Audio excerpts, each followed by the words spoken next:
আসসালামু আলাইকুম, সবাই কেমন আছো? আমি আল্লাহর রহমতে ভালো আছি। এই যে দেখো, আজকে বাচ্চা বায়না করছে মোমো খাবে, এই জন্য মোমো বানাইতে আসলাম। এই যে মাংসটা আমি মানে সবাই তো কাঁচা দেয়, আমি একটু সিদ্ধ করে নিলাম, এটা আর কি ভিন্ন প্রসেস। তারপরে সিদ্ধ করে নিছি, আর এখানে আটা গুলাইতেছি। আটার মধ্যে ময়দার মধ্যে শুধু একটু লবণ দিলাম আর একটু তেল আর পানি দেওয়া, ময়দাটা গুলাইয়া নিব ভালো করে, অনেকক্ষণ আধা ঘন্টা রেখে দিব ময়দাটা গুলাইয়া। এই যে একটু তেল, সামান্য একটু তেল দিলাম, তারপরে একটু লবণ আর পানি, এই মিক্সড করে ময়দা বানাই ফেলাইবা। আর মাংসটারে আমি কাঁচা দিই নাই, যে কেমন না কেমন লাগে সেজন্য। সবাই কাঁচা দেয়, কিন্তু আমি কাঁচা দিই নাই, এটা একটু সিদ্ধ করে তারপর চিরা নিছি। সবাই তো ব্লেন্ড করে নেয়, আমি হাতেই চিরা নিছি, এই আর কি। একটুকুই তফাৎ হয়েছে, আর কোনো কিছুই করি নাই। এই যে দেখো, ময়দা আমার মাখানো হয়ে গেছে। তারপরে এই যে এখন এই যে মাংসটা সিদ্ধ করে আর একটু ছিঁড়ে নিলাম। দেখতে থাকো কেমন হয় আমার মোমো, বইলো তোমরা। আমি আর বানাই নাই কখনো, এই ফার্স্ট বানাইলাম। মোটামুটি ভালোই হয়েছে, খারাপ হয় নাই, মজাও হয়েছে। সিদ্ধ করে নেওয়াতে আর একটু ভালো হয়েছে। এখন এটার মধ্যে কাঁচামরিচ, পেঁয়াজ কুচি বেশি করে দিচ্ছি, অল্প একটু মাংসের মধ্যে পেঁয়াজ বেশি দিছি। তারপরে দিয়ে দিচ্ছি সয়া সস বেশি দিই নাই, কারণ মাংস তো এমনিতেই সিদ্ধ করা আছে, অত বেশি লাগবে না। এই তো একটু সয়া সস দিয়ে দিলাম। এরপরে দিয়ে দিব, এটা কি দিচ্ছি, এটা হইল জিরার গুঁড়া, জিরা ভাজিয়া ফাঁকি করে নিছে জিরার গুঁড়া। আর এখন দিয়ে দিলাম সাদা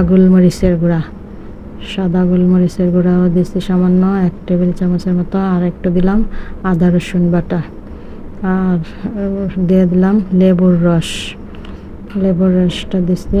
আর দিচ্ছি কি সামান্য লবণ দিছি, কারণ আমি লবণ দিয়ে মাংসটাকে আগেই সিদ্ধ করে নিছি, এজন্য মাখার সময়তে বেশি লবণ দিই না, অল্প একটু লবণ দিছি। আমার একেবারে পারফেক্ট হয়েছে এই লবণটাই। তারপরে এই যে দেখো, এখন রুটি বানাইয়া লেচি কাইটা নেব। তারপরে ওইটার মধ্যে মাংসটা দিয়া পুর দিয়া সুন্দর করে নেব। এই তারপরে দেখতে থাকো, এই কাইটা নিচ্ছি।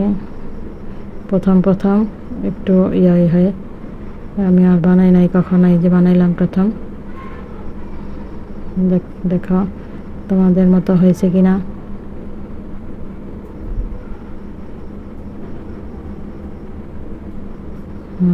এই যে দেখো, এখন এটারে এরকম করে ভাজ করে একটার সাথে আর একটা শুধু গুছাইয়া কাছে আনবা, সবটা পুরাটা আইনা পরে একটু মশলায় দিবা, তাইলে হয়ে গেল।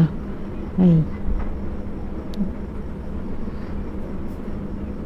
আর খুলবে না, যে পেঁয়াজ দিচ্ছি আর খুলবে না। এইভাবে মশলাইয়া নিবা। তারপরে এরকম করে অনেকগুলি বানিয়ে নিছে। এই যে এটা সুন্দর হয়েছে। প্রথমগুলি একটু খারাপই হয়, পরে আস্তে আস্তে ঠিক হয়। আমি বড় সাইজও বানিয়েছি, ছোটো সাইজও বানিয়েছি। এই যে দেখো এইভাবে, এই যে দেখো এইভাবে সব কাছে আনবা, কাছে না, তারপরে একটা মশলা দিয়ে দিবা, তাইলেই হয়ে যাবে মোমোর গিট। এটার দেওয়া হয়েছে, গিট দেওয়া হইতেছে, গিট দিয়ে আটকায় দিবা। এই সুন্দর করে আটকায় দিলাম, আর খুলবে না, খুলেও নাই, শক্ত হয়ে আসলো। এই বানিয়ে নিলাম, অনেকগুলি মোমো বানাইছি। এখন এই যে একটু তেল দিয়ে দিলাম স্টিমের মধ্যে, দিয়া আগে পানি দিয়া দিছি, পানিটা ফুটে গেছে। এখন এইগুলিরে বসায় দিব। জাস্ট 10 মিনিট সিদ্ধ করছি, দেখো কত সুন্দর পারফেক্ট হয়ে যাবে 10 মিনিট সিদ্ধ করলেই। চুলার তাপে পুরো হাই হিট দিয়ে দিছি। আর লাস্টে আমি একটা বানাইছি পিঠার মতো, আমরা যে সেমাইগুলোই পিঠা বানাই, বিক্রমপুরের ওই সেমাইগুলোর পিঠার মতো একটা করে ডিজাইন দিছি। ডিজাইনটা দেখো, এই মশলায় কান দিয়ে দিছি। এই হইল আমার মোমো। দেখো তো কেমন হয়েছে, জানাইও কমেন্টে। খাইতে কিন্তু সেই স্বাদ হয়েছে। এই যে আমার মোমো সিদ্ধ হয়ে গেছে 10 মিনিট পরে, দেখো একবারে সেই রেস্টুরেন্টের মতো হয়েছে। সবাই যে কিনা খায়, আমার ছেলে তো খায়া পুরা, আমি ভাগেই পাই নাই, সব কারাকারি করে নিয়ে খায়া ফেলাইছে। অনেক মজা হয়েছিল। এই আমি এই প্রথম বানাইছি, আর বানাই নাই। এই যে দেখো সুন্দর, এই যে আমার ছেলে খাইতেছে, দেখো সবগুলি নিয়েও বসছে খাইতে।